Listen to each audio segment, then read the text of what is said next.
అవునయ్యా, సంబంధం లేక రోజు ఒకరు నించుని ఉంటారయ్యా.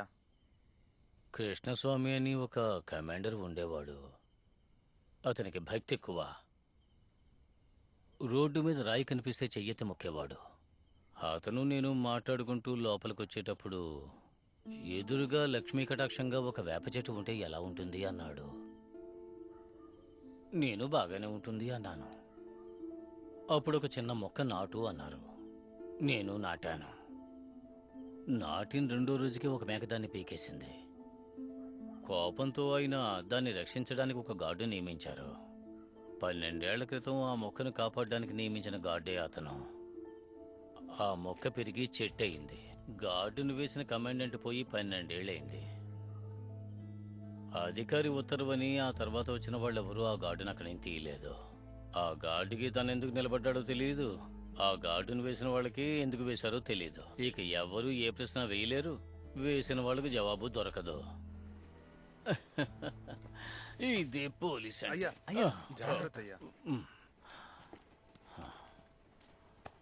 ఈశ్వరమూర్తి, ముత్తుపాండు ఎవరిని పోలీసుగా నిర్ణయిస్తారో వాళ్లే ఇక్కడ పోలీసు. వాళ్ళను ఎదిరించి ఒక్కడు కూడా పోలీస్ ట్రైనింగ్ ముగించి ఆ గేటు దాటి వెళ్లలేడు.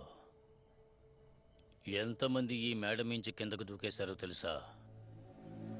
ఎంతమందిని ఈడీ అని ఈ గ్రౌండ్లో పెట్టి చంపేశారో తెలుసా? నిన్న అతనికి జరిగింది మీకెవ్వరికీ జరగకూడదు. ఒళ్ళు దగ్గరుంచుకుని మీ ప్రాణాలు కాపాడుకుని ఇంటికి వెళ్లే మార్గం చూసుకోండి. తమ్ముడు తమ్ముడు నేను ఆపుకోలేకపోతున్నాను బాబు. నేను ఆపుకోలేను తమ్ముడు. నేను ఆపుకోలేకపోతున్నాను. నన్ను వెళ్ళని బాబు. తమ్ముడు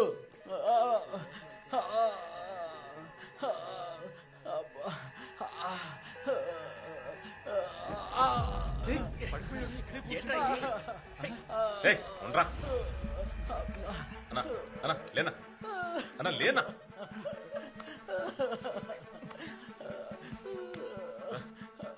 రేయ్ రేయ్ బయటికి రండ్రా.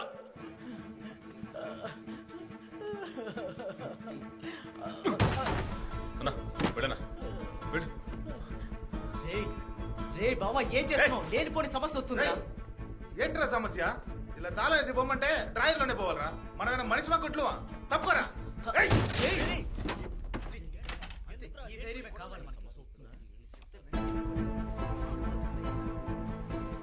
ఏంట్రా చూస్తున్నావేంటి?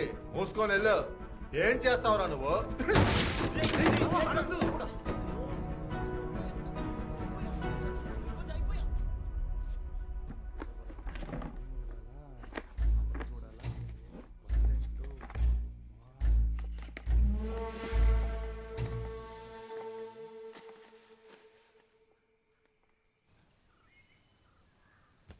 కూర్చోండి కూర్చోండి.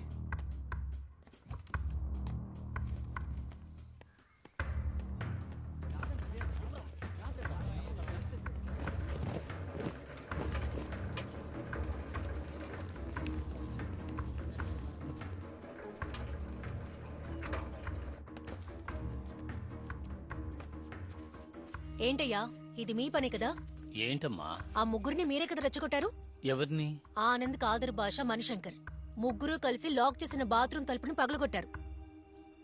తర్వాత సిడిఐ ముగ్గురికి ఈడీ ఇచ్చేశారు. ఈడీ చెయ్యబోయేది ఎవరు? ఈశ్వరమూర్తి.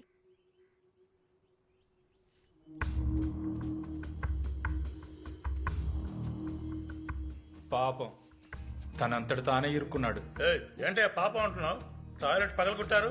పోలీస్ అంటే ఏమిటి, డిపార్ట్మెంట్ అంటే ఏమిటి అని రేపు చూపిస్తాడయ్యా ఈశ్వరమూర్తి. ఇకపై ఈ పిఆర్ఎస్ లో ఎవరు నోరు విప్పి మాట్లాడకూడదు. అలాంటి సంఘటన గ్రౌండ్ లో అందరి ముందు జరగాలి. ఇంతవరకు ఈశ్వరమూర్తి అయ్యే చేతిలో 18 మంది చనిపోయారు. రేపు వీడు కూడా. అందుకే నేను చెప్పాను ఆళ్ళతో చేరొద్దని.